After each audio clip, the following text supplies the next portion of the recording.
Сіз Бубро мен Брононың әңгімесін естіп көріп едіңіз. Иә, осы кітапта баяндалады.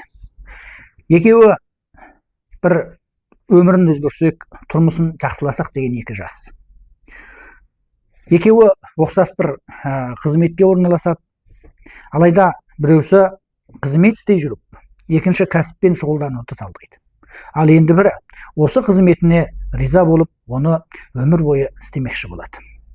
Нәтижесінде екі кәсіпті бірдей істеймін деген адам алғашында көп кіріске ие бола алмайды. Кірісі мардымсыз болады және қатты жапа шегеді. Оны көріп басқалардың барлығы, әй мынау несіне өзін өзі қинап жүр екен, құбыр қазам деп неменесіне жанын қинап жүр екен деп күлкі етеді, мазақ қылады. Ал анау бір ғана кәсіппен шұғылданған адам табысы тұрақты болады және досына қарағанда молырақ кіріске ие болады. Сөйтуде қысқа ғана уақыттың ішінде ауылдастарының жақсы бағасын ие болып, жақсы азамат атанады. Алайда кейін екінші кәсіпті қатар істеген жігіттің табысы ақырындап көбейе береді. Өйткені оның бірнеше жылдық еңбегі өзінің нәтижесін бере бастайды.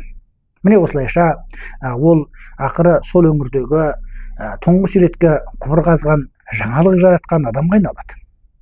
Маңыздысы, кешегі күні оны менсінбей жүрген адамдардың көбі де қайтадан баяғыда біліп едім сенің осындай екеніңді деп жалт бұрылып өзгереді. Иә, кей кездерде басқалардың бағасына емес, адам өзінің талғамына сенуі керек. Ал егерде біз экономикалық көзқараспен айтатын болсақ, адам бір ғана нәрсе емес, мүмкіндіктің барынша өзінің кейінгі жолдарына құбыр қаза білуі керек. Әрине, бұл турасында өте көп әңгімелерді айтуға болады. Алайда сіздің және де осы құбыр әңгімесі кітабын оқып көргеніңізге жетпейді. Мен құбыр әңгімесі кітабын 12 жылдан бері қарай неше рет қайталап оқыдым. Одан көптеген білімдер алдым. Және оны өзімнің өмірімде, кәсібімде оны пайдаландым. Және одан жақсы нәтижелерді де алдым. Сосын 1,5 жыл уақыт жұмсап, осы бір кітапты қазақша сөйлеттім, достар. Осы кітаптың қазақша нұсқасын оқыған достар өте жақсы алғыстарын білдіріп жатады.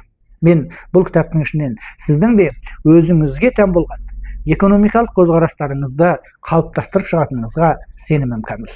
Егерде құбыр әңгімесі кітабын оқып көргіңіз келсе, Атой 2025 деп үнхатқа хабарласыңыз. 记得关注再走哦。